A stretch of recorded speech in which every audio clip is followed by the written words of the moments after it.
What's up YouTube? CN Artist here and welcome back to another video. I know it's kind of silent on the loading screen now, but today we're going to be playing Stillwater. Let's begin.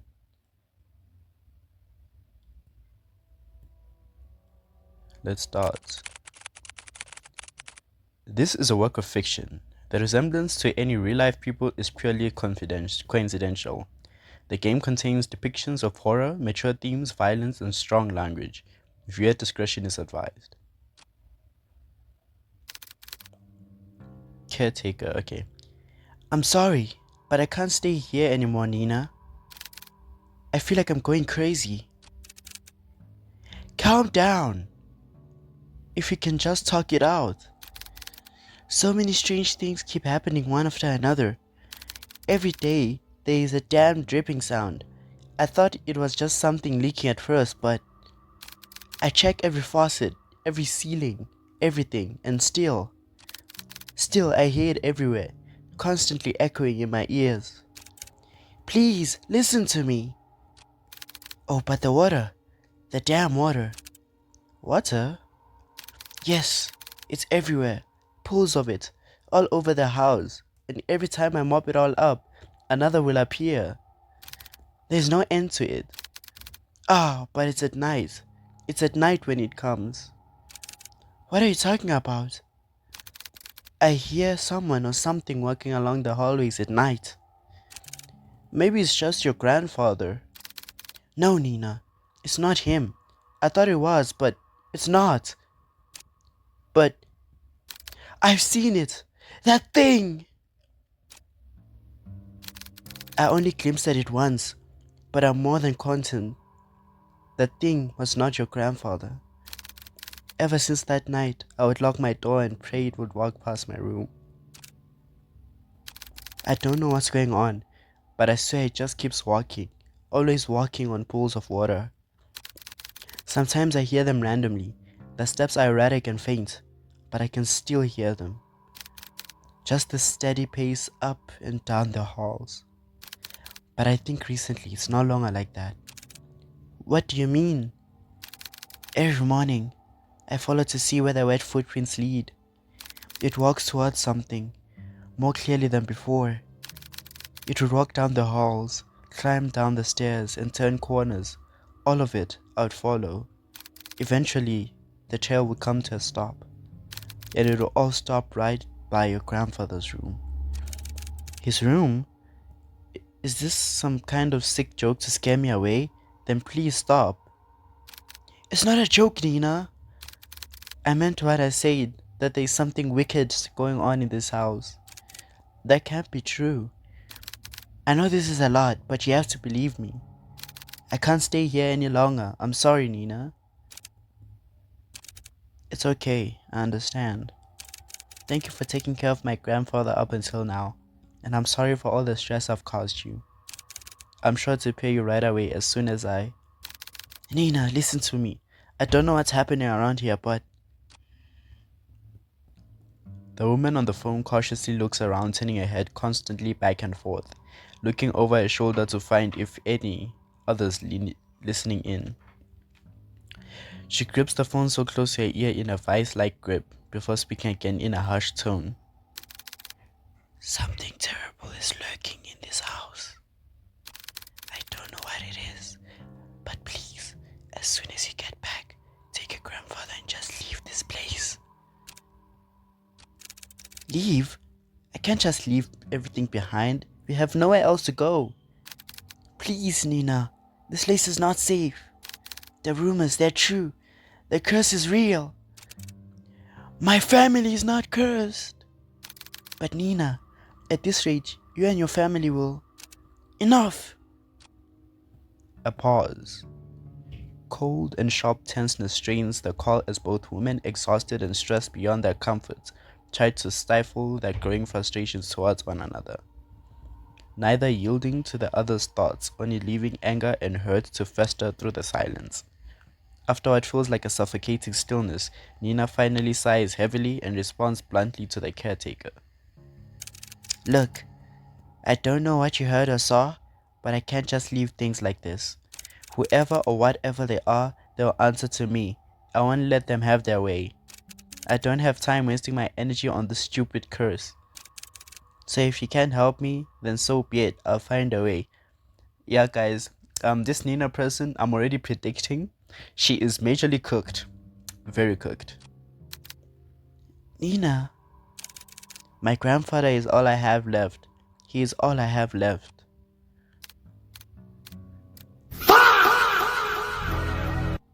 That's crazy. Bro is sitting looking at a shadow, by the way. Isn't that concerning? Dinner, 7 a.m. No, it's actually diner. Amid a foggy morning, there sits a man by the corner of a booth. He drinks black coffee and, depending on his mood, occasionally orders a donut. And today, it was just black coffee. I swear I've never seen that amount of paperwork in my life. A freaking mountain worth of it. You're a valuable member of our team, Hugo. My foot. I'm starting to believe that I'm bamboozled into joining that agency. Huh. Hugo Lawrence, age 30, takes a good look at his cup of joe and chugs it all in one sitting. He then continues to grumble to himself about last night's grueling work at the office. I really need to find another job. As he contemplates his pure life choices, he looks out towards the early mist. There was something inherently terrifying about the fog to him, how it engulfs everything and nothing. Even if it disappears, it will always leave behind traces, proof of it remaining. Even in a quaint little town like this, I can't even run from my fate, I guess. Hugo finally stares at the compiled newspaper clippings he put together. Some of them from recent events, but mainly were past headlines of missing person cases. No matter how many times I see this, it's just as hard to look at. Fixating case after case, he can't help but remind himself that there is a reason for all of this. An all too personal reason. Seeing strange things come with a price. In the end, I'm the one doing this for myself. Sounds rough. Mind if I join? Yeah. An annoyingly familiar voice interrupts his train of thought. He slowly looks up to see the one responsible, although reluctantly. Good morning, Hugo. Hugo scowls and turns away from him. He then gathers the files and shoves it back into the binder. Meanwhile, the tall man takes his initiative and sits at the opposite end of the booth. He greets the waitress passing by and orders himself the hefty body breakfast special with an extra plate. As usual, the waitress is happy to oblige and goes back to the counter to relay his order. The man then looks back at Hugo. He sees the empty cup and the now jumbled newspaper clippings, all the while Hugo is trying to ignore him. You really should eat something with that black coffee. Not ordering any donuts today. I'm fine, Noah. I'm just not in the mood, okay? Not even a little? There is a momentary silence between them, before Noah disturbs it one more. Well, too bad for you. I ordered a big breakfast for the two of us. Two? As if the word could grace Noah with an even more perfect punchline, the food arrives. Why the heck did you order for the two of us? Just eat what you want to eat. Don't worry about me. Now, mukhang masarap, right, Hugo? Are you even listening to me? Come on. We both know that if you don't eat now, who knows when you will. And I'm not about to let you faint again. So, open wide. Noah DeLeon, age 27, a natural-born charmer, is also the only person in the world who lovingly threatens him to eat every day. With a pensive look, Hugo finally gives in and eats the generous spoonful without further complaints. It's good. Right? Good food always helps you cheer up. Damn him. I got served again. Oh, by the way, the chef will be out for a business trip. She mentioned it will be for a couple of days. When did she tell you this? I didn't hear anything about it. Yesterday, I think? Yesterday? She told me to sort out the cabinets yesterday. She didn't mention anything about a business trip. I guess it was a pretty sudden one. Well, I mean, she did tell me to tell you. And lucky me, I know where you go every morning. You know what? I'm not surprised anymore. Well, what do you want to do? We technically have the day off. I'm gonna head back to the office. There's a couple of boxes that I didn't get a chance to sort out. In that case, I'll come with you. Why? You could just rest for the day. And pass up this opportunity to get to know you better? Kia! Quit it. After the enlightening banter, the two of them finish their breakfast, pay for their meals, and head to Hugo's car. As Noah opens the door to the passenger seat, he notices a bloodhound sleeping inside. Guys, just predicting, I think Noah is gonna get slimed out. I'm predicting. Oh, the big dog stares at the sound of the car opening and lazily stares at Noah. Ah, I'm sorry, big guy. He then closes the door while trying not to make too much noise to disturb its occupant. Kobe? At the sound of his name, his heavy-lidded eyes slowly peek to see who calls for him. It is one and only partner. He's human. As if finally realizing who he is, or where he is, the old bloodhound stirs up from his sleep, pounces at Hugo, and proceeds to wag his tail uncontrollably. Good morning again, Kobe. Have a nice nap? Kobe, 8 years old, Hugo's most faithful and loving partner in crime, has the biggest tendency to just sleep all over the place. Noah, who is witnessing all of this from the backseat, chuckles to himself. He is amazed and slightly defeated at Hugo's sudden surge of energy. Huh, it doesn't matter how many times I try. When it comes to boosting up his mood, no one can beat Kobe. Agency, 7:50 a.m. Damn, spending like 50 minutes at the diner is crazy. The three head back to the office. The space is just as the same as Hugo left it. A decent, organized mess. To his credit, for the amount of boxes he painstakingly went through, he believes he did a fair job. Albeit, it could have been better. Wow, you really outdid yourself, Hugo. It looks less crowded. Oh, shut it, will you? I said I was gonna get to it. Thanks, boy. Before Hugo could continue to give deserved head pats, he notices someone. A woman stands timidly peering outside from the storefront. She looks a bit frantic and even more restless with her dissolved and ill-fitted clothes, drawing emphasis to her already too visible petite frame. The woman tries to grab the door handle several times but stops before she could touch it. Her brows furrow, agitated and distressed about something. So much to a point it is preventing her from just simply reaching out for help. However, when she finally makes eye contact with Hugo, she immediately rushes in.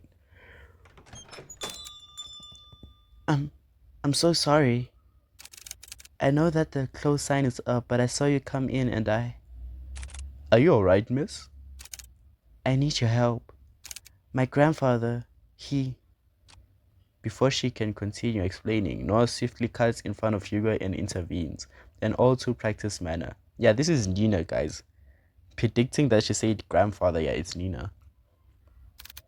It's okay, miss. We hear what you have to say. So please, why don't you sit right over there?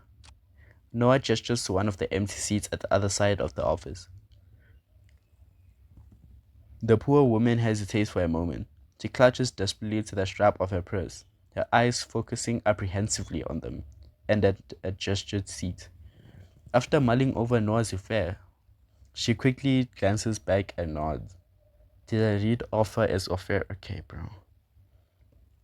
The woman then slides towards the corner of the room and sits at the edge of the sofa. Her posture is weary and tense, giving no sign of comfort for even this brief moment of peace. Can you start off by telling us your name?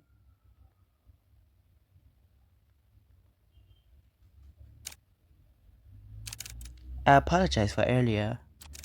I'm usually a bit more composed than this, but I guess I'm failing at that too. My name is Nina Mortimer.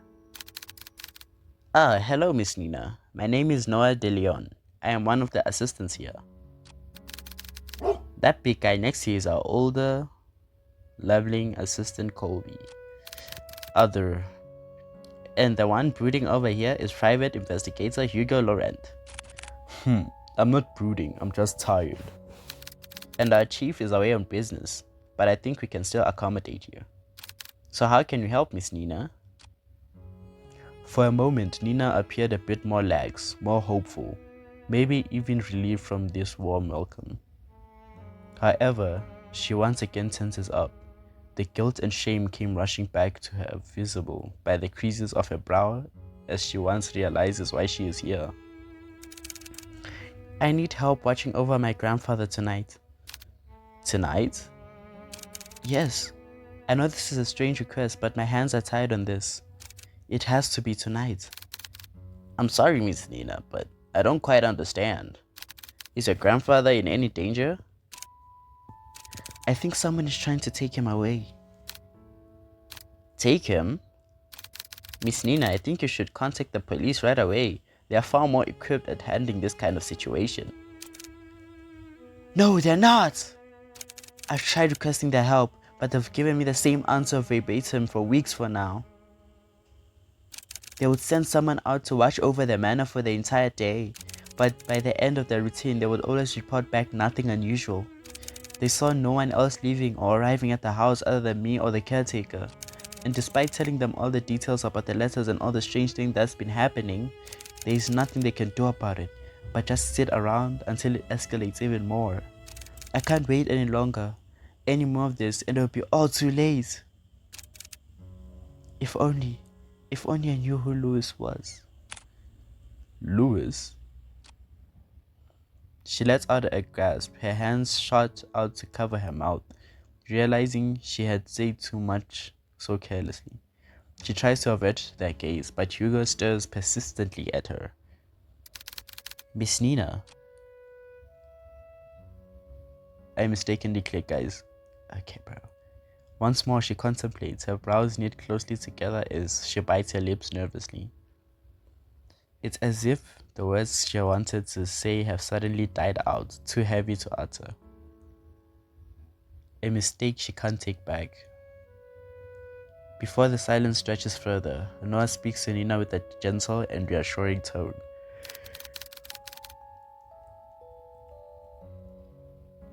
Miss Nina, I know it's scary.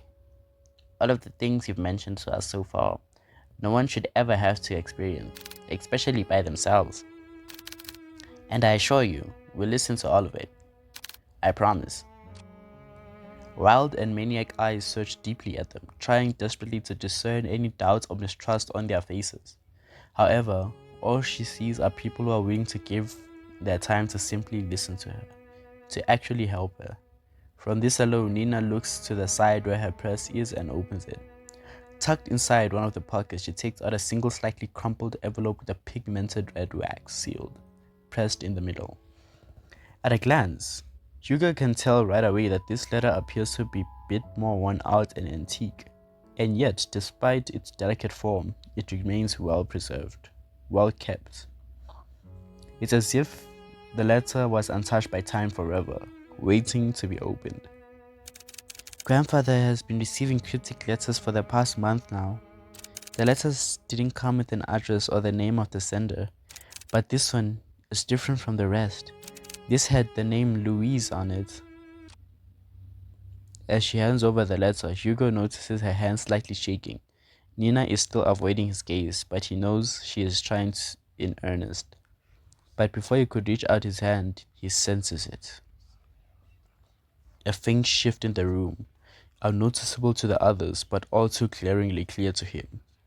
There is something very wrong with this letter. Suddenly, Hugo recoils his hand away in pain, like being struck with something sharp so spontaneously, so memorable that even if the pain disappears within seconds, a hint of it remains. Something so small, akin to a prick from a rose's thorn, or more like a paper cut. Are you alright? I'm sorry, I didn't mean to hurt you. No, I'm fine, Miss Mortimer. It's not your fault. It's not your fault. Hugo stares squaringly at the cut. A thin red line starts to form slowly by the top of his index finger, trailing down and stopping just above the first crease. A red so clearly visible it's taunting. That doesn't look like a normal paper cut to me. Let me get you a band-aid. It's fine, Noah. I don't need one. But really, it's fine. It doesn't even hurt that much. Noah takes one good look at him before sighing exasperatedly and sitting back down on his chair, while still eyeing on Hugo's hand. Hugo shrugs and returns his attention back to the letter, but this time, luckily nothing happens. Hugo, okay. For it to reach all the way out here, with just the letter alone, is truly terrifying. Carefully, he removes the contents of the envelope and unfolds it. At first, it looks like any other normal written message. A person named Lewis is asking the other, Henry, to come meet him by the lake at midnight, needing to share something important with him. However, what's eerie striking about this is not the letter itself. Peering at the bottom of the page, a message scrawled unlike the rest, standing visibly out to Hugo. A message that shouldn't be there. Remember our promise, Henry? When did you receive this letter? Yesterday. And your grandfather? Where is he right now? He's currently back at the house with the caretaker. I promised them I wouldn't be out for too long. I made an agreement with them, you see. Oh, what sort of agreement? The caretaker we have now agreed to watch over my grandfather, but only during the day. Before nightfall, they'll leave exactly at the same time. Before nightfall? I wanted to believe that the whole thing was an elaborate scheme to scare my family away. I know this sounds crazy, but at one point I thought everyone was in on it. The mail carriers, the officers, the caretakers, everyone had a hand at making our family suffer. But this one was different. Up until now, I've never heard of anyone by that name. Not a relative or family friend. But they clearly know who grandfather is. If I don't do something about this, I'll lose him too. Just by uttering the words alone, Nina begins to break down. The stress, the anxiety, the fatigue, all of it was finally catching up to her. Her body hunches forward, her hands pressed close to her eyes as she tries to cover the stream of tears running down her face. As an act of comfort, Colby sits closer to Nina while Noah fetches stitches for her. Hugo, on the other hand, is puzzled. She said the whole thing has been going on for the past month, but something doesn't add up. And before nightfall, I think there is more to this she is not admitting. Whatever happened with the letter, I am more than certain that whoever or whatever Lewis is, they are coming for blood. I guess you all know what we're doing, guys. For the sake of the video, yeah, we're rejecting the... I'm joking. We're taking the case. Do you want more tissues? We'll do it. We'll take on your case. For a moment, everything goes still. Their eyes and attention are solely directed at Hugo, whose eyes have a certain glint to them, now unwavering and more determined than ever. Before anyone else speaks, Nina stands up, wipes away any stray tears from her face and walks up to him. You take it? Hugo simply nods. Thank you. You don't know how much this means to me. We're glad to help, miss. Nina, please just call me Nina. Well, Nina, we'll do our best. Nina smiles at Hugo and Noah in gratitude, her eyes renew with a faint gleam, a hope that maybe things will change for her and her family for the better. However, before heading out, Nina reaches in her bag once more. She takes out a small piece of paper and a pen and hastily starts jotting down something. I best be on my way now. I'll let grandfather know ahead of time you'll be coming. Also, this is my address. I'll be sure to greet you all when you arrived. What type of handwriting is this? I swear. Okay, I'm reading it now. It says 4970 Church Street. If this is not correct, her handwriting is cooked. And thank you again, truly. She politely bows to them and walks out of the office, already reaching into her purse for her car keys. Hugo watches from his desk as she goes to open the driver's seat. Nina looks back at the office window and takes one last look at Hugo. She waves slightly at him, before finally pulling out of the parking lot and driving off. Once out of sight, Hugo turns to his cluttered desk. Still messy, but presentable. I guess I'll have to sort this out later then. Car. 5:30 p.m. Damn, we skipped like a lot. From the ongoing downpour to the quiet hums of the car, they sit in silence. Still miles off their destination, Hugo constantly checks the rearview mirror to see any passing cars. But it was only them on the road. Noah, who usually chats his ear off by now, leans quietly against the door as he looks at the passing streetlights reserved by and distance. He hasn't said a word to Hugo since they left the office. Hey, you're a lot quieter than usual. What's wrong? Huh, what a surprise. Have you been looking at me, Kia? No, you idiot. You usually just talk a lot, that's all. So do you miss me talking? Just say it. Do you believe her story? What? Given all the things she told us, do you think she's telling the truth? Yes, I believe her. Or at least, I believe she hasn't lied to us. But you know, I can't shake this feeling that she's hiding something. Like if she left out certain details on purpose. Also, why did she have to travel this far out of town for a private eye? Surely there must have been another far closer to her home than ours. I just don't know how to explain it. As expected of you, Hugo. Are you making fun of me? No, not at all. I'm just admiring your observations. I didn't want to offend Nina earlier, so I kept quiet until she finished. But her last name caught me off guard. Huh? Have you heard about the Mortimers? They're a pretty distinguished family that owned an esteemed fishing company. Well, they used to, I believe. They have yet to name a heir. What do you mean? Shouldn't it naturally go to Nina? It should, but I don't know. From what I heard, each time they try to name a successor, that relative mysteriously disappears. Gone without a trace, or so anyone thought. Their bodies will soon turn up months after. And you know what's strange? All of them have been labeled as accidents by local news.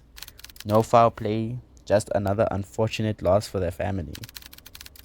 They had been struck with so many tragedies that over time people began to believe they were cursed or something. Cursed? I think I can understand why she wouldn't go to the police again. They most likely thought she was seeing things and went along with the procedures just to keep face. But deep down, they must have thought she had gone mad. I can't imagine all of this for Nina. And most of all, who knows what we'll find there. Is that why you decided to come with me? Well, partially. I'm more worried about you though.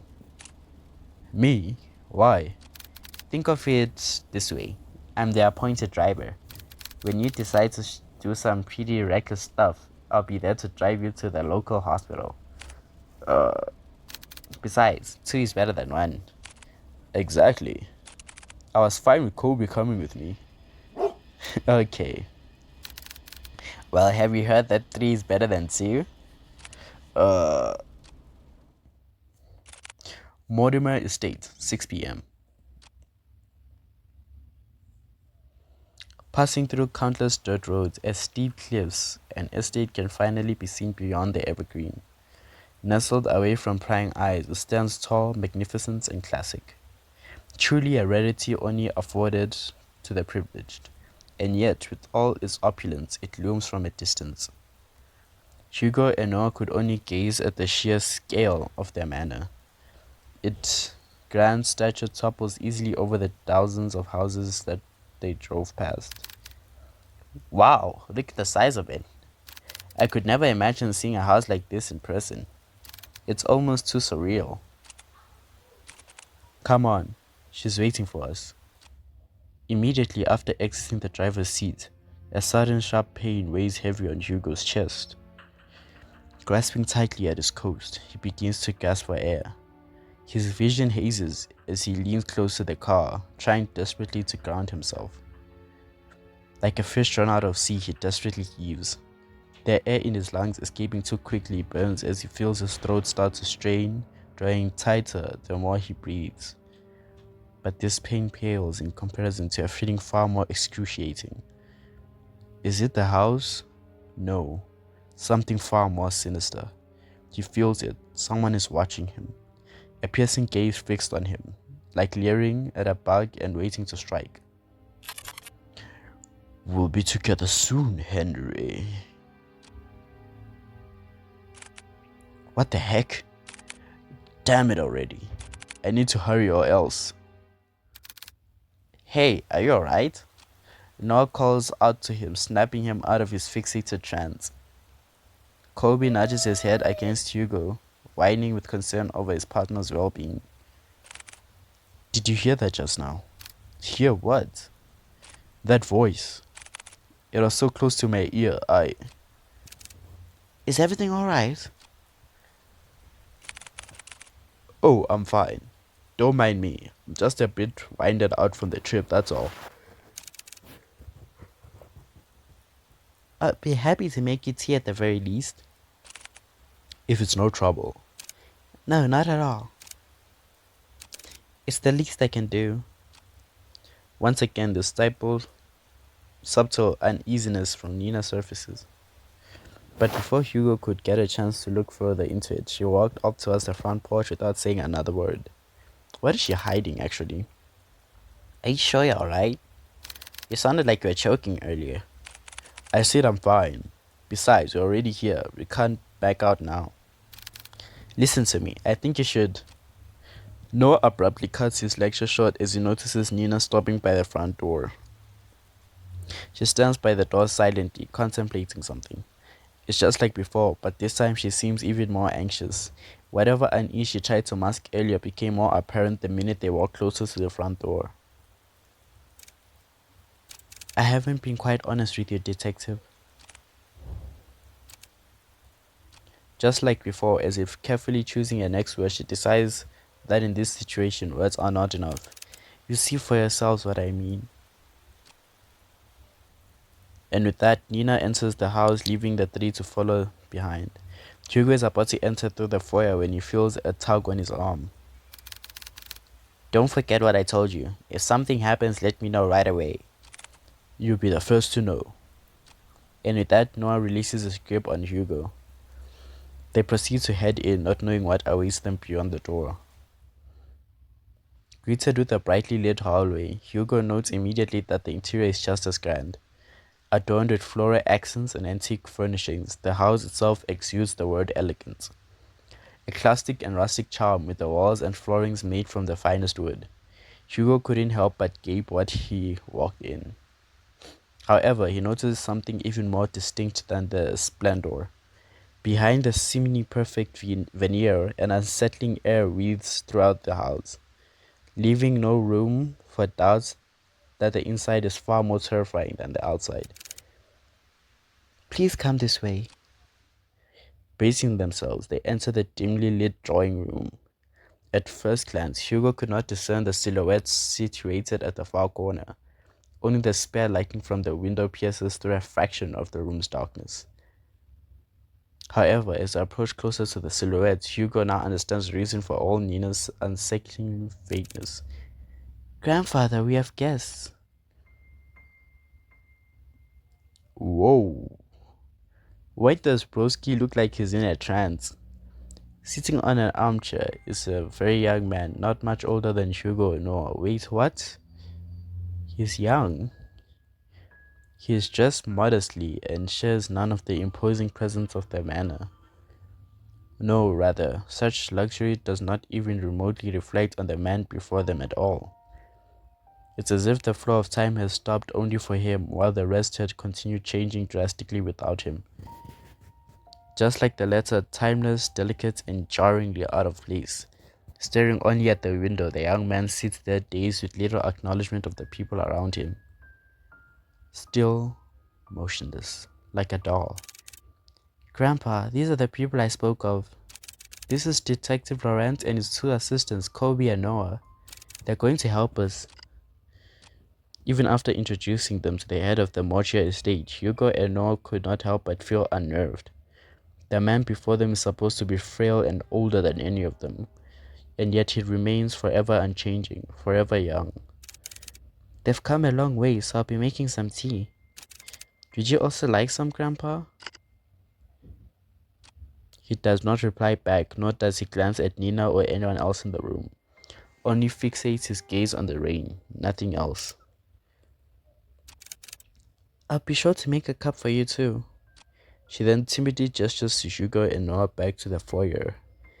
Bearing more questions, the two follow Nina outside. But before they leave the drawing room, Hugo takes one last look at the young man. There is an all too familiar air about Henry Mortimer. His eyes, they're similar to his own. Whatever he must be longing for, Hugo knows it will never end well. Nina, that man. Yes, he's my grandfather, the one I asked you all to watch over. I know it's hard to believe, but... Nina draws something out from her pocket.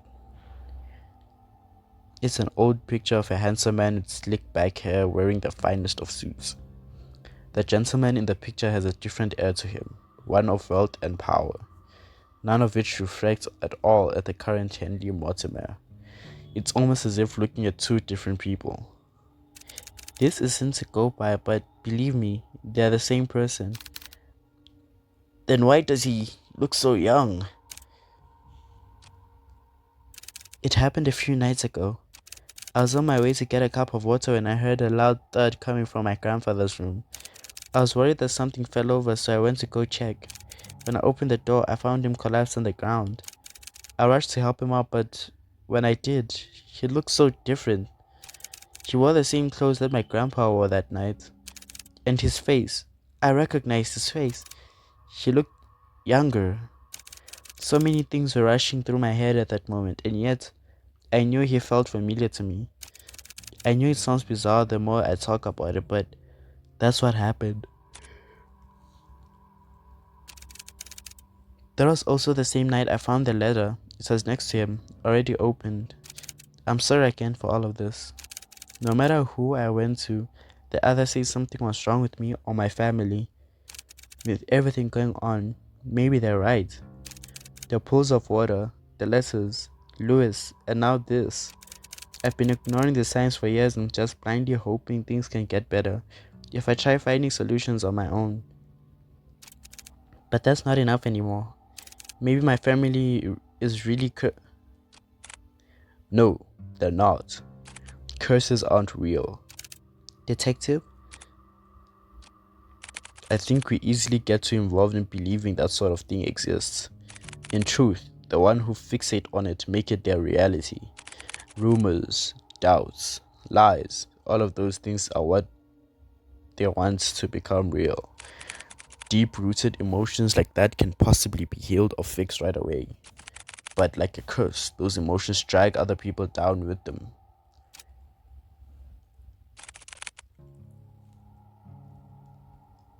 Personally, I think you are caught up in all of this. But I assure you, we'll see this through. For you and Mr. Mortimer. Thank you. Good. Now, our first priority is to find out more about Lewis.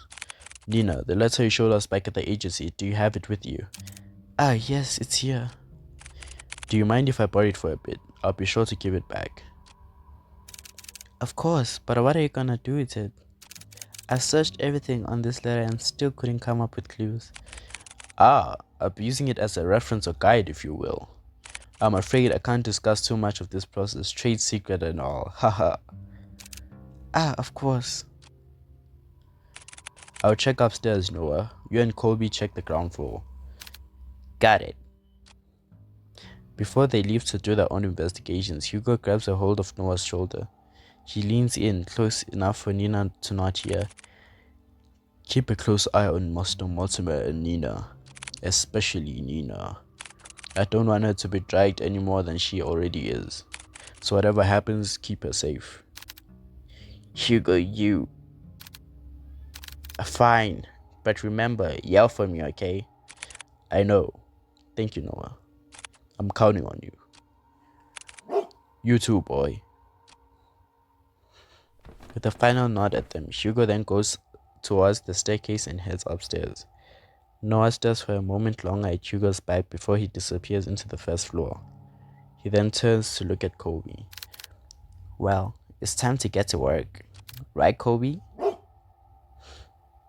Investigation starts. The objective is to look around the area for objects to proceed the story. Use the arrows for the arrow keys to move to a different area. Outlines will appear on a clickable object. On the top right is a hint button. Click if it highlight an object you missed. Okay.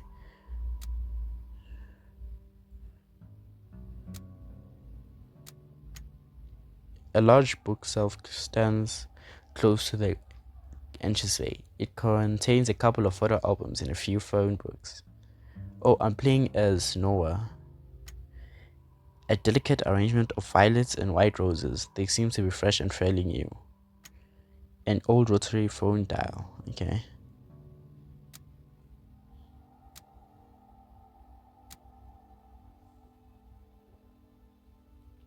I'm trying to... Mr. Mortimer still sits motionless in the corner. What can I use as a clue?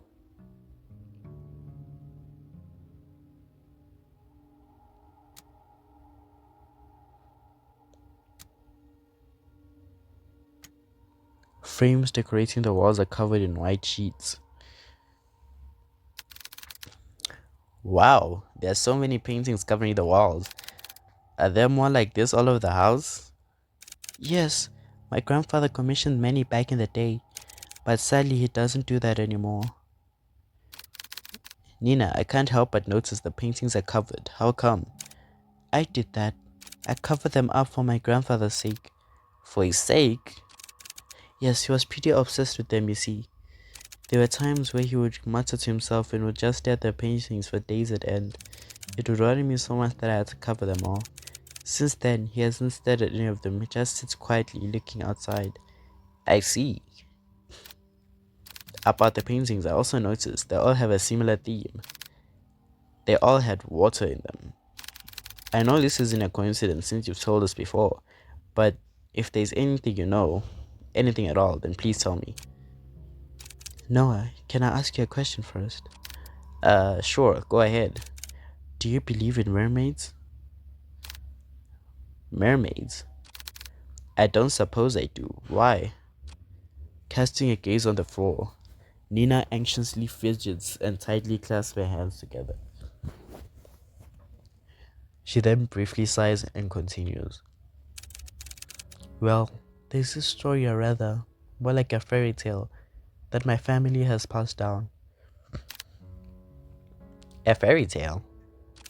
Yes, well, it feels like one to me. It was about a fisherman who fell in love with a mermaid. Every day and night he would go out to the shore to gaze at her beauty, but one day she vanished, leaving him confused and heartbroken.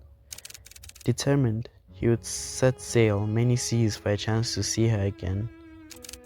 Sailing from coast to coast, new lands beyond, and back he would go. Not long after, fortune followed him, and all throughout his journey. However, despite all the wealth he gained through his travels, he never found the mermaid again. She would only be a dream, nothing more. And that's the end of the story. It doesn't end happily, but I guess there's a lesson behind all of it. I just never understood it. What do you think happened to the mermaid? I know it's an exaggeration, and yet I can't help but wonder. It's hard to say. I just feel bad for both of them. To be honest with you, I'm not a fan of sad endings. If it were me, I would wish the fisherman and the mermaid could see each other again. Or at least that's what I think. Even if they weren't meant to be with each other. Yeah, I think so at least. I wouldn't want to imagine going through a journey all by myself. It's hard being alone. A journey all by yourself? Mortimer Estate, 11:30 p.m. Why is the time going so quickly, bro? After searching vigorously through each of the rooms, he knew his findings would eventually lead him here. This is it. Hugo walked towards the nearest lampshade and switches it on. Dimly illuminated, he sees the extent of how lavish this part of the house is. From the customized window drapes to the vintage furnishings, everything here exudes the extravagance.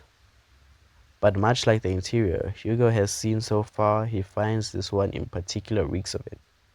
Plastered from wall to wall, a gloom lingers.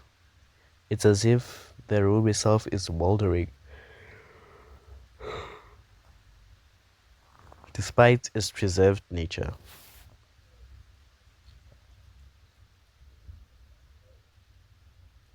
Okay. What can I see? Scattered pieces of paper, all forgotten, lie waiting on the cold floor. Heavily etched margins with foul scrawled over the papers. Okay. What's the chest? A classic wooden chest lies at the foot of the canopy bed. Its lock still firmly holds, safeguarding whatever is inside. What's inside? Okay, bro. The books. A meticulously organized set of academic books, ranging from non-fiction to geography, are all on display. However, hidden away behind the vast collection are some children's fairy tales, all carefully kept. Interesting.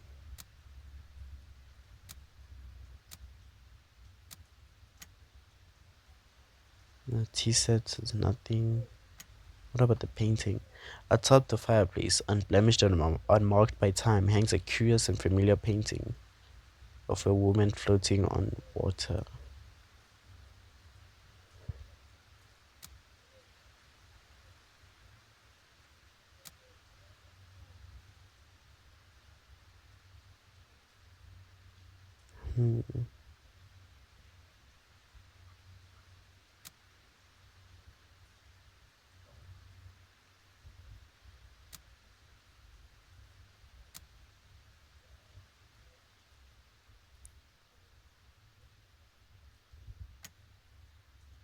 'A leather-bound journal rests on the edge of the table. Its pages are torn out of. Okay. That's not what I'm supposed to find. That's crazy. I need a hint, guys. I'm sorry. Oh, a picture. I didn't see that. An old photo of a lost time. A sweet summertime memory of a little girl with her beloved grandfather. I need to hurry. I don't want to stay here for so long. Mortimer Estate, 11:50 p.m.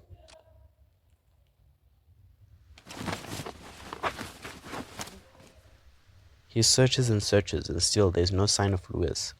To Hugo, even if there's a fragment or singular thread to that person, to their real shells, he could find them. But there is nothing.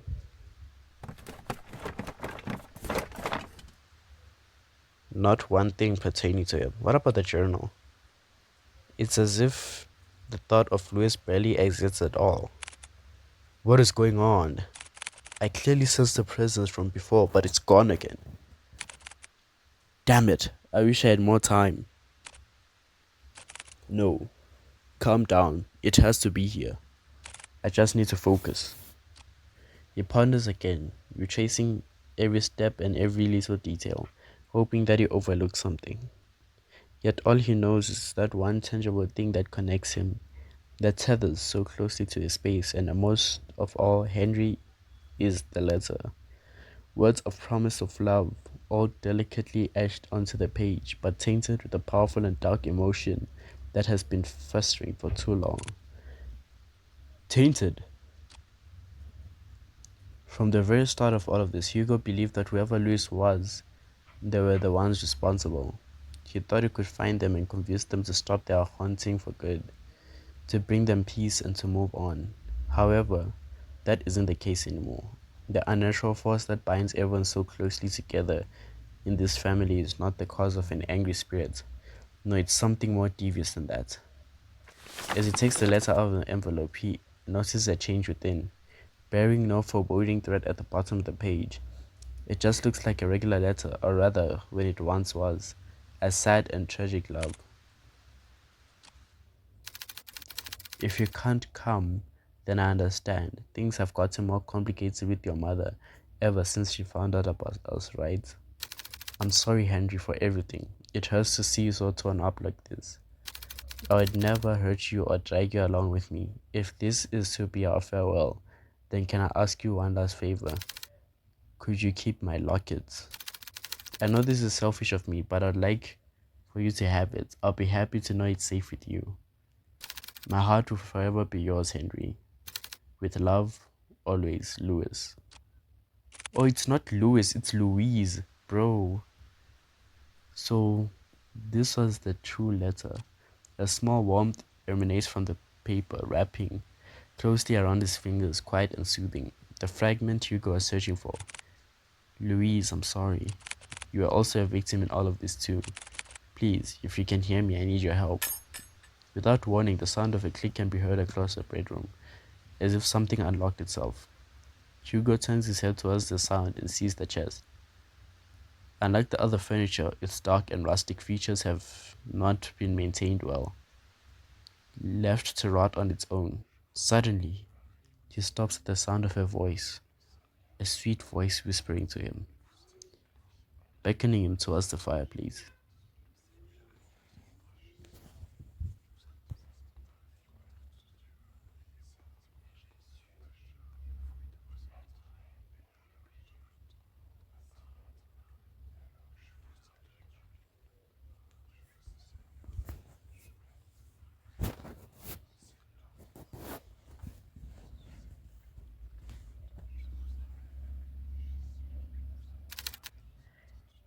Come here, my dear sweet boy. I don't know what to do, guys. Should I go to the painting? I guess. I know I have a survival instinct of a bean, but I'm trying to get like through the story here.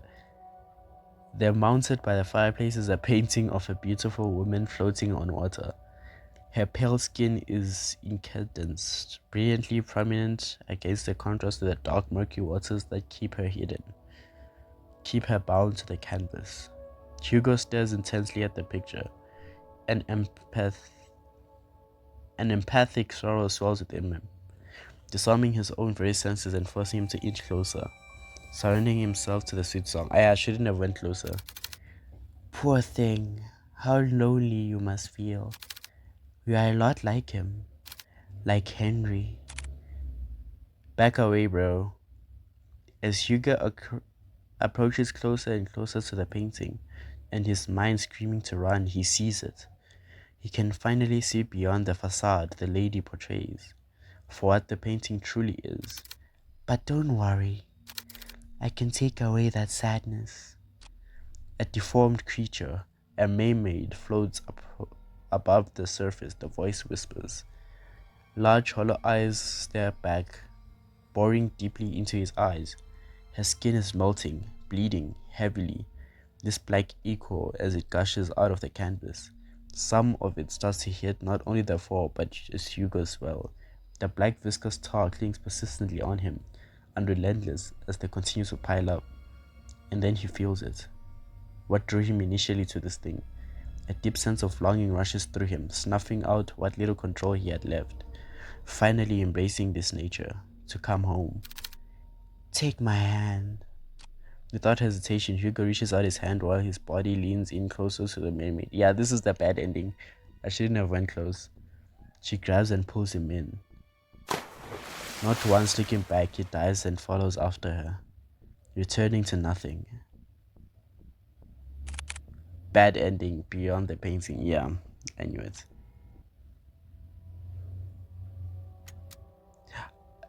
I should have been saving. Okay, bro. Okay, guys, I'm gonna fast forward back to that decision and I'll see you later. Okay, everybody, we're back and I'm going to listen to the black inside me and I'm not going to the painting. No, stay focused, Hugo. I want that to get to me. Preparing himself, he leads towards the chest and opens it. Inside, scrambled together are bunches of notebooks and small trinkets. Hugo continues to rummage through what he stumbles across an old newspaper article. A young man found dead by the lake. An unidentified young man was on the morning of XXXX 3 days prior to his death, according to police.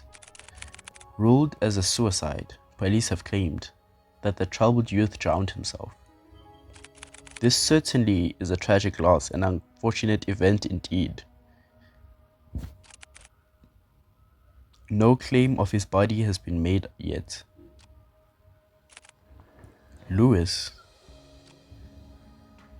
By the corner of Hugo's eyes, he spots a bright glint buried beneath the clutter. He reaches for it. A lock of brilliant gold shines unblemished, retaining a timeless luster. Inside it safeguards a picture of a young man with glasses smiling brightly. Okay, I was correct. It's not Louise, it's Lewis. This might be the locket that I was talking about. It's so pretty. I'm surprised it still shines like this. And this picture, did you put this here? No. It might have been Henry. But why would he store it away like this? What should I do? I am saving because clearly I'm trying to be the detective but not the detective. Leave the locket.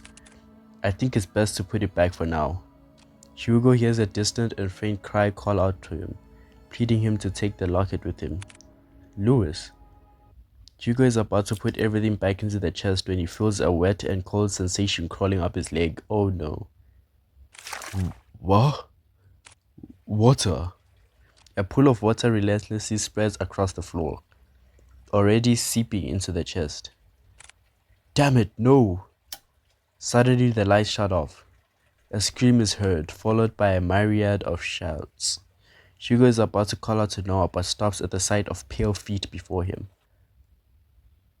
I got the bad ending again, please, bro. Okay. Looming over him stands a tall and ominous figure. His face is shrouded in complete darkness, devoid of any human emotion. It appears as a young man, but Hugo knows that it's far from it. No, this very thing is trying to imitate a human form, trying to be human.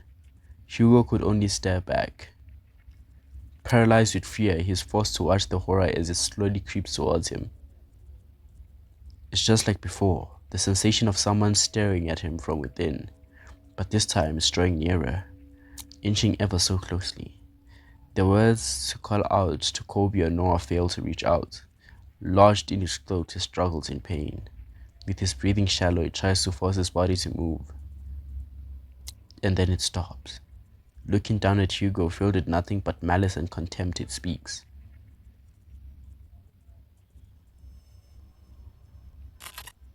Don't get in my way. All of a sudden, the door to the bedroom slams shut and the entity disappears. The tension from his body finally releases its agonizing grip and he growls desperately for air. Okay, thank goodness. Didn't get the bad ending again. His vision blurs and his breathing is hagged. He staggers towards the door. He yanks at the handle several times, but it's tightly jammed. Frick! Noah! Kobe! To his dismay, he is only greeted with silence at the other end of the door. Never mind, I could have probably gotten the bad ending. Damn it! From a distance, he faintly hears the sounds of Colby's relentless barking as he gets further away from the house. Hugo rushes towards the window. He tries to pry it open, but just like the door, a heavy force prevents him from doing so. Like being underwater, his movements slow and drawn out, as if being dragged down by that thing. Freak this! Frantically looking around the room, he spots a nearby chair. Without a moment sooner, Hugo grabs the chair and starts to strike the window. Bit by bit, the window cracks get larger by each blow, splitting off smaller pieces. What the heck is this thing made out of? Still trying to catch his breath, he musters all the strength he has left for a final blow. Damn you, just break already! Clearing out the remaining glass shards, Hugo peers his head out to see any railing he can grab hold of. However, he discovers instead that the wall adjacent is covered in ivy. Despite how heavy the rain is, he drastically becomes. He reaches out for it, grabbing a handful of vines. Carefully, he climbs out the window, gripping tightly and making sure he doesn't lose his footing. Yet to his luck, the patch of vines he clutches starts to tear away from the wall. Out of desperation, he struggles to find his grip on another but fails when his hand slips out of reach. Clamoring wildly as he loses grip on the ivy, he crash lands down in a thicket of bushes. Air forced out of him, he leaves uncontrollably, trying to even out his breathing. But even that in laborious and immense pain spreads across not only his back but his entire body. Gosh, I'm getting too old for this. Although the body screams out in pain, he forces himself up. There's still time. I can do this. I have to do this. With staggering feet and haggard breathing, he makes his way to the place where it all started. To the lake, where the tragedy starts and ends. Lake, question mark, question mark. Finally entering through the park, Hugo calls out to Kobe and Noah. Kobe! Noah, where are you? He hears faintly the sounds of barking and echoes of people yelling into the distance. He rushes towards the echoes, guiding him through the downpour. With a heart racing and blood rushing to his head, he finds his way to the lake. Drawing closer, he sees Nina giving chase to her grandfather. Unfortunately, she doesn't get too far as Noah stops her. Grandpa, stop! Grandpa! Let me go, my grandpa, he's... No, Nina, it's dangerous. You get hurt too. I don't care, I don't want to lose anyone anymore. It's at that instant Hugo trudges against the water, pursuing in Nina's stead. Hugo? No, don't. Please falls deaf to his ears. Not even the whines and worried cries of his partners could make him turn back. Determined, he forges ahead. Nearing the deep end of the lake, he sees Henry Mortimer gazing directly at the abyss. He looks even more frail and disheveled than before. It's as if all the life he's lived up until this point has begun to fray, draining every ounce of himself, and surrendering it all to the lake. Before Henry could lean in, Hugo reaches out and tugs at his arm. Mr. Mortimer, listen to me. Nothing is waiting for you down there, so please come back to the shore with me. Motionless and unresponsive, he stares deeply into the water. The haze over his eyes is still obscure and persistent. There are so many things we cannot afford to lose in our lives, and you're one of them. To Nina, you're all she has left. She needs you, Mr. Mortimer. Hugo felt it, a slight jolt from Henry's arm as if stirred by the mention of Nina. He slowly turns to face Hugo. Nina? However, just as cruel and violent as the storm, Henry jerks back, wrenching his arm away from Hugo's hold on him. No, all of this is my fault. If only I got to Louise sooner, then none of this would have happened. She was waiting for me, was patient with me, and yet for all the things he's done, I chose my family over him. He's gone because I didn't pick him. Henry backs further away from the shoreline. Mr. Mortimer?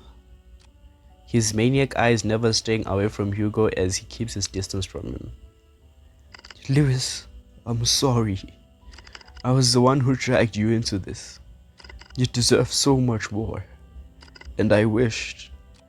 Henry struggles over his word.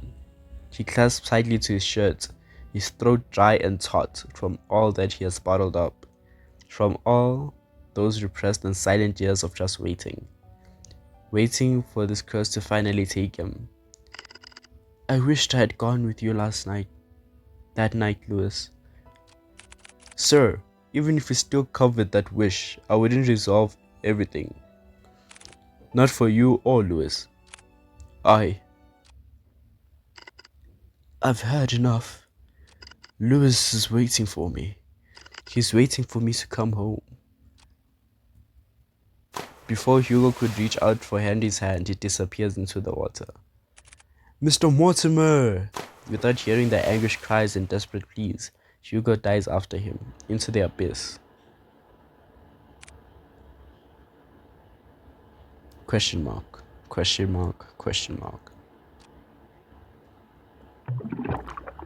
Plunging into icy waters, Hugo feels shock running rampant throughout his body. Like spikes continuously piercing from his legs to the tips of his fingers, fiercely and unyielding. His chest tightens as his heart races as he begins to kick his legs, hoping whichever way he goes to find his way to Henry. Swimming deeper and deeper in, he sees faintly a figure slowly descending into the darkness. As he finally gets closer to Henry, long snake-like arms stretch across the void and grab Hugo's neck, violently squeezing all the air out of him. He tries desperately to wrench its hands away, but with each struggle, Hugo's movements begin to weigh heavier and heavier, water filling into his lungs as his vision starts to blur. The cold numbness spreads. Tired and motionless, he watches on as the abyss draws near, swallowing him, embracing him. Let's share this happy ending. He feels nothing, his body weightless and floating for who knows how long. It's cold, so very, very cold. How long has it been since he felt this? The empty feeling of just not being here or anywhere.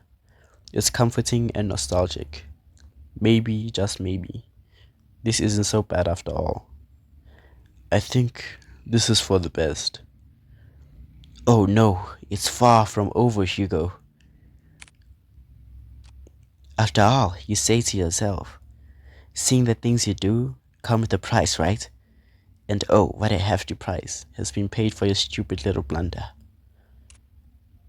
So get up, Hugo. You are far from having a happy ending. Hugo! Hugo's eyes shot right open, his vision disoriented and a blur. As he tries to focus on Noah's voice, a violent tide bursts within him as he coughs out the remaining water in his lungs. He can feel Noah's hands rub against his back, anchoring him and checking to see if he is alright. But deep down, there is something far more concerning to worry about at this moment. Where's Mr. Mortimer? I'm sorry, Hugo. I tried going back into the water after I fetched you, but the paramedics stopped me. They told me it was too cold and dangerous to head back in. No, it can't be. I'm so sorry, Hugo. No, please, gosh, no. He couldn't hear the rest of it. His body trembles as his hands clasped tightly together in a fervent prayer, wishing for a miracle to happen before them. To have Mr. Mortimer return to them, finally safe from harm. But for this silent wish, this small and glaringly impossible wish, no one would answer. There was no kindness in this sunrise, only the gut-wrenching wails of a woman by the shore pleading to save her grandfather. But no matter what, how many would try to search through the water, they wouldn't be able to find him, for there was no one left to save anymore. Just a washed-up, forgotten tale of a man and his mermaid. As Hugo tries to stifle his cry and soothe the lump lodged deeply in his throat, he hears it. A laugh, a cruel, heartless laugh echoes from across the lake, mocking him, cursing him. A harrowing and merciless victory for this curse. A curse. It was a curse after all. Bad end, a mermaid's tale. Okay, bro. I guess we're going back. We're loading. But this time we're taking the locket. I should probably hold on to this for now. Okay. Take it to him, please. Lewis? A gentle but distant plea echoes in Hugo's heart. A forgotten ache of yearning and regret grips him deeply. Feelings not of his own start to rise like small ripples on a pond, wanting to be found and remembered again. Don't worry, I'll bring it to him. I'll make sure of it. Hugo is about to put everything in the chest when he feels a wet and cold sensation crawling up his leg. What? Water. Okay, we're going through this. I'm not gonna read. I'm just gonna skip through it.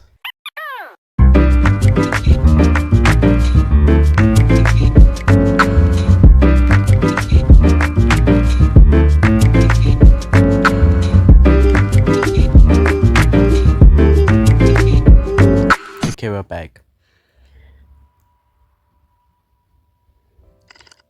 No, all of this is my fault. If only I had to gotten to Lewis earlier, none of this would have happened. He was waiting for me, was patient with me, and yet all of the things he's done, I chose my family over him. He's gone because I didn't pick him. Henry looks further away from the shoreline. Mr. Mortimer. His maniac eyes never straying away from Hugo as he keeps his distance from him. Lewis, I'm sorry. I was the one who dragged you into this. You deserve so much more. And I wished. Henry struggles over his words. He clasps tightly to the shirts, his throat dry and taut from all that he has bottled up. From all those repressed and silent years of just waiting for this curse to finally take him. I wished I had gone with you that night, Lewis. Sir, even if you still covet that wish, it wouldn't resolve anything. Not for you or Lewis. I read what he wrote to you those years ago. He understood if you didn't want to come see him. But the thing is, Mr. Mortimer, Lewis never thought anything of less of you. But he says so in these letters to you. His letters? For the longest time I wanted to believe he hated me for that, resented me for that choice. Or at least I thought it was easier for me to think that way. How long has it been since I talked about him? It's been too long, sir. But that's why you don't have to shoulder all of that pain by yourself anymore. We can talk about it. About you and Lewis. All of it together. Hugo extends not only his hands to him, but a promise. A promise that Henry had yearned for so long. A way to forgive himself. He hesitates at first. What fool believes in a deserved forgiveness? Such a thing doesn't exist. And yet, despite everything, Hugo still reaches out to him. To a stranger. Maybe he can be forgiven. Just as he was about to reach out for Hugo, a hand slithers around Henry's instead. His arms are naturally contoured around him, while its head perches on his shoulders. This Lewis is no longer pretending to be human. With piercing cold green eyes, it glares directly at Hugo, mocking him, cursing him, wishing nothing but despair. We can be saved.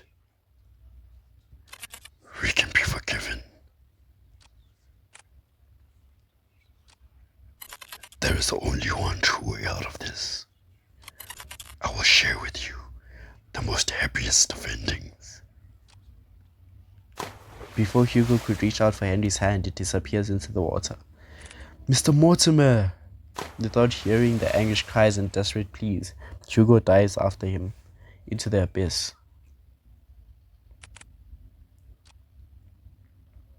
Plunging into icy waters, Hugo feels shock running rampant throughout his body. like spikes continuously piercing from his legs to the tips of his fingers, fiercely and unyielding. He'll find his way to Henry, swimming deeper and deeper. He faintly sees a figure slowly descending into the darkness.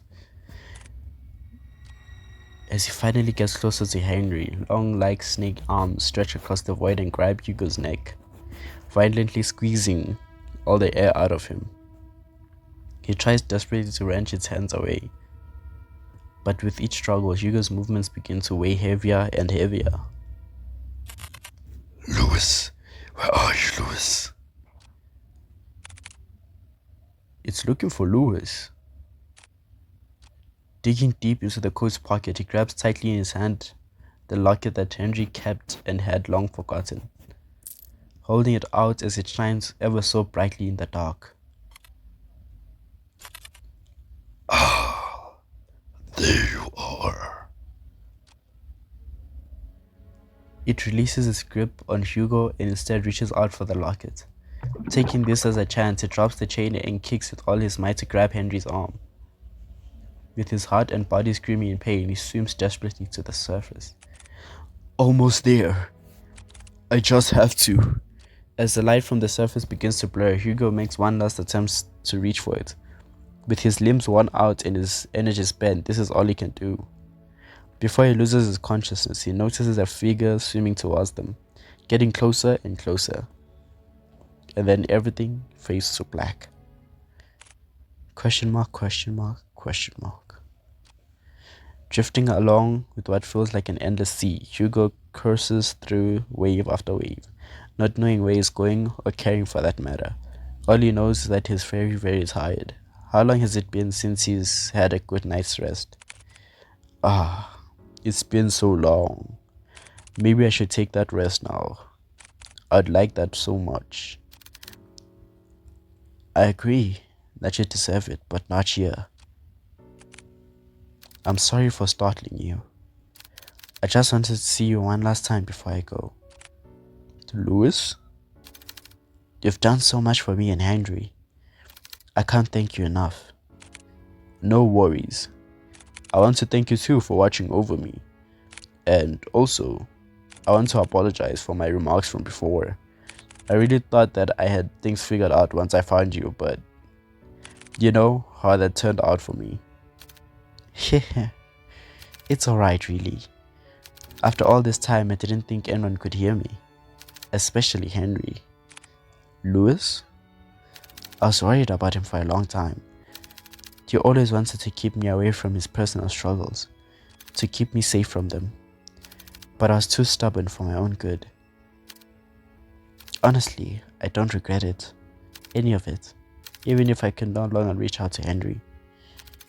Fate weaved its thread back to you, our tangent connecting us once more to this very moment. And for that, I am forever grateful to you, Hugo. You're welcome, Lewis. From a far off distance, Hugo hears a voice crying out to him, beckoning for him to return. Well, they're waiting for you. I guess they really are, huh? Take care always, Hugo. You too, Lewis. Lake. With his eyes closed and his senses still returning, he feels the constant tugs and licks of a certain bloodhound, whining as he tries to wake up his partner. Hugo! He also hears another familiar voice, too annoyingly close for comfort. Eyes shot wide open, he jerks up. Confused, Hugo looks around before he coughs up the remaining water in his lungs. Are you alright? Noah starts to pat his back while Colby continues to whine over Hugo. What happened? Where's Mr. Mortimer? He's safe. So is Nina. They're both okay. The police and the ambulance should be arriving soon. Thank goodness. Isn't there more you have to say to me? Instead of thank goodness? I swear, you don't listen to a damn word I say. I'm sorry, Noah. Exhausted, he lets out a sigh. He then continues to pat Hugo's back aggressively when someone approaches them. Detective Laurent? Oh, Nina. There's someone I want you to meet. Behind her stands an elderly man. Oh, bro changed back. Frail in stature, he timidly looks to the side pensively as he ponders to himself. Although his youth has long faded, his eyes are what catches Hugo's attention. They are no longer a piercing and vicious green, only eyes just like Nina's. Hello, Mr. Mortimer. Detective. I never got the chance to say goodbye to him. I always thought about it every day. What if Louis lived on in this world? What if he stayed a little longer with me? It's because of that constant mindset I dragged everyone down. And I kept hurting not only me, but Nina especially. I was the one who kept hurting her, the one to blame for all of this. But you, someone that I've never met, still went out of your way to save me, not knowing my burdens or my faults. Thank you. Hugo reaches out to Henry and smiles brightly at him. It's my pleasure, sir. But before he lets go, Henry tugs at Hugo's hands one last time. I hope that someday you two will overcome it.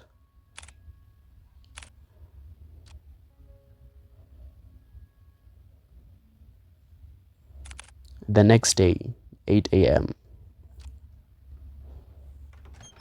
Well, good morning, Hugo. You're bright and early. Morning. With much fervor and haste, Hugo resumes writing on his notepad. Although by closer inspection, it looks like it's going to combust any minute. Are you writing up the reports? Without looking up, Hugo responds back. Yeah, for the most part. You still need to write yours too. I will. But since I haven't had breakfast yet, and I don't like eating by myself. Let me guess. 2 is better than 1. Bingo! Wow, Hugo, you're really catching on. I'm so proud of you. Oh, shut it, will you? I swear, if I hadn't fallen off from the window, maybe my report would have been shorter. Before Noah could begin to cut the bacon, he paused at the mention of Hugo's report. Oh yeah, by the way, mind telling me what happened to the Mortimer's window?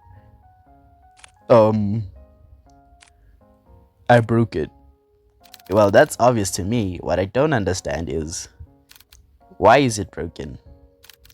Do you know how much it costs to repair a window like that? I know. It was really dumb of me. I'm sorry. Besides, I told Mr. Mortimer about it before we left. Honestly, I was expecting an earful from him. And also the bill. And? Surprisingly enough, he said it was okay. Haha, lucky us, right? So what, you just called it a day after all of that? Thank you so much, Mr. Mortimer. You broke it. You pay for it. Would you chill? Of course I'll pay for it.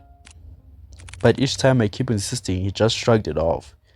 Said that we already went through a lot for him, so this was nothing in comparison. You know what? He's right. After all we went through, we deserved at least a nap. But before he could walk away, he stops and sees a familiar person walking towards the storefront, carrying something with her. Good morning, you two. Just barely a foot through the door, a certain bloodhound stirs up from his resting spot and makes his way towards Nina, tail uncontrollably wagging.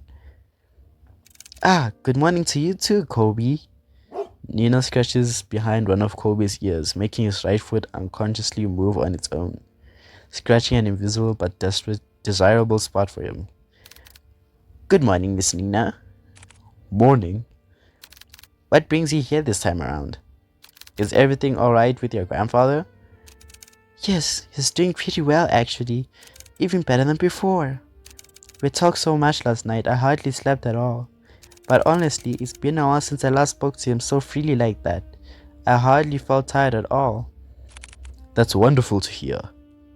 Ah, but there's something else I wanted to ask the both of you for. To put it bluntly, I need your help. If you two aren't busy, I'd like some company eating these. Inside a clear plastic bag are a stack of two boxes placed on top of one another. She opens the box on top and reveals a colorful array of neatly decorated donuts, all lined perfectly. So no cramped or squished spaces, all work of art in Hugo's eyes. Wow, so pretty. D- Donuts? They look so delicious. We are more than happy to eat these with you, Nina. Haha. There he goes again with his donuts. Ah, yes, but please join us, Miss Nina. We were about to have our breakfast too. Weren't we? Yeah. Always so brazen in front of others. You don't make it exceptionally easy for me. Uh. You both have such great chemistry with each other. On second thought, I'm way too tired for this. I'm going to have to apologize in advance for this, Nina. But truthfully, I've been running on last night's coffee and I'm about to pass out any minute now. Ah, no worries. Honestly, I think a little break time sounds like what we all need right now. Thanks. Hugo puts down his pad and proceeds to head for the couch. Kobe follows after him. Would you like to join us, Miss Nina? I would love to. I guess you save this for later then. Yes, please do. Now come on, it's nap time. Noah sighs heavily before setting down the food on his desk. He then gestures Nina towards the sofa in which she happily takes his offer and joins them. I'm getting old. I mean, you are old. Shut it. This is really nice. Good boy, Colby. Come here. Nina quietly coos at him and begins to scratch at the back of Colby's ears once more. Hugo leans a little closer to Noah, his voice above a whisper but close enough for Noah to only hear him. You know, I'm glad that you came along yesterday. Oh, what's this? Are you getting chummy with me now? Call it chummy or whatever, but I really mean it. If you hadn't saved us back there. Look, I told you before. I'll be there whenever you get yourself into reckless stuff. Besides, didn't you say this was a nap time? Get some rest, you deserved it. You too.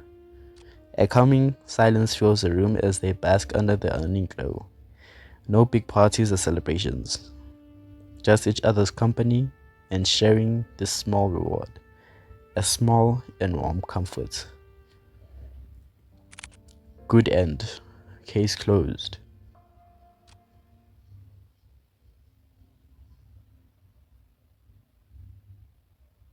Hugo's apartment, 12 a.m. It's already nightfall when Hugo and Colby arrive back home. Hugo, already too tuckered out from the remaining assorted mess he left behind for himself, lazily shreds off his coat and shoes, while Colby heads straight towards his bed. Making his way through unloaded boxes and cramped spaces one by one, Hugo strips down to his outside clothes and switches to a regular shirt and sweatpants he found lying around. He plops down onto the couch with his head laid back and eyes closed as he lets out a heavy sigh, releasing all the tension left in his body. Another day done and gone, right, Kobe? Besides him, he hears faintly the rhythmic delayed breaths of his large companion, who is already falling deeper into sleep. I wish I could sleep quickly like you, buddy. He gently pats Kobe's head. Good night, Kobe. Thanks for today. Hugo does one final stretch before he repositions himself to lie down on the couch, tugging at the blanket by his feet and wrapping it around him. His body begins to relax as his breathing falls into a similar cadence, finally allowing the warmth to gather and hug him closely, all snug and safe from the draft by his window. As he begins to slowly drift further and further off to the slumber, he feels something. A slight chill grazing just above the base of his neck, never touching but distinctly present at all times. Although his senses are too dull and lacks to properly focus on the sensation it does, however, huddle closer into the blanket, hoping that chill will go away. Suddenly, he hears the front door to his flat shut so sharply, so harshly. It's as if someone or something had rushed in with enough force that he felt the room had shaken a little. Now Hugo is wide awake. He tries to get up and face his intruder head on, but starts to realize one terrifying thing. He can't move at all. The warmth and comfort from the blanket he feels moments ago ceases to be. His own body locked in a deep slumber, leaving behind his very consciousness to be fully awake, to be deathly afraid of this overwhelming presence. He struggles to move the muscles in his face, trying desperately to call out to his partner to get his attention. Kobe! But despite his efforts in uttering his dear companion's name, he is met with no response. In fact, he can't hear or feel Kobe anywhere near him. Just the raging and erratic tempo of his heart drumming in his ears as he lies there defenseless, vulnerable, all at the mercy of this thing. And then he hears it. The sound of feet dragging across the wooden floorboards, dragging closer and closer towards him. No, not again. He wants to run far, far away from here. Run till he feels the fiery tempest within him burn his lungs, leaving him scorched and choking on ash. Anywhere but here. He shuts his eyes tightly and begins to steady his uneven breathing, hoping that whatever this nightmare is, he can wake from it. He has to. However, everything comes from a halt when he suddenly feels that same chill once more, but this time lingering all over his back, persistently hovering over him. He knows it's here, standing near to him. It's unbearable. His breath hitches as he feels his intense prickling feeling, a hand hovering so closely above his head. He could feel it. He wants to cover, to hide forever away, but he can't. The frightening thing that has been following him, stalking him, haunting him for years, will not rest until he gives in. His own curse. All of a sudden, his phone rings. Like a spell lifted off from him, he can move again. Hugo's eyes stared straight into the direction where the presence should be, hoping to chance a peek, just a glance. But there stood no one. Only the moon's shine reflected from the windows, shades piercing through the shadow. His eyes shot once again at where Kobe should be, and he found the bloodhound to be there, alert by the sudden ringing of the phone, and also at Hugo, who looks more disheveled and winded out. He takes a deep breath, steadying his heart as he takes the phone into his hands and answers. Hugo, I'm so sorry to call you so late at night. I forgot to ask you about the festival that's coming out in a few weeks. I was wondering if you would like to come with me. I know you say you don't really care for outdoor stuff, but I promise it's gonna be fun. Hugo, are you there? Yeah, sorry Noah, I'm here. I guess that's a no, right? No, I mean no to your no, I'm sorry, I'm a mess. What I mean to say was yes, I would like to go with you to the festival. Oh wow, I'm a bit surprised, but happy nonetheless. Well, I don't want to keep you from your hard-earned rest, so I'm going to end the call. Wait, Noah. Hugo, are you alright? Can you stay a little longer on the line with me? We can talk about anything, I just, need company right now. Of course, Hugo, I can stay on the line with you. Thank you, Noah. Hehe, you know what I was thinking about? A dangerous pastime for sure. I was thinking maybe you should just move in together. And now you're back to your brazen self. Wonderful. What, doesn't that sound like a perfect plan? I can cook, Kobe loves me, and I'm good looking. See, a perfect package all in one. Haha, you really don't know when to quit, huh? Nope, not at all. I can be quite stubborn, remember? Without a doubt, the most stubborn man ever. There's a momentary silence between them before the pair fell into a fit of laughter, filling the room with this warm and bright feeling. Hugo melts back into the warmth of his blankets, letting the heat pool once more around him, surrounding him, protecting him, to remind him that there are people who love and accept him all the same. A reminder, a comfort in the darkest night. True end. In the dead of night. To be continued. Thank you for playing. Okay guys, we reached the true ending of the game. This was Stillwater. I'll put the link to the game below in the description. As I say, this is from itch.io. But if you enjoyed the playthrough, please consider liking, commenting, sharing, and of course subscribing. And give me a take on the comment section about how the new content is going. But other than that, see an artist signing out. I'll see you guys on the next video.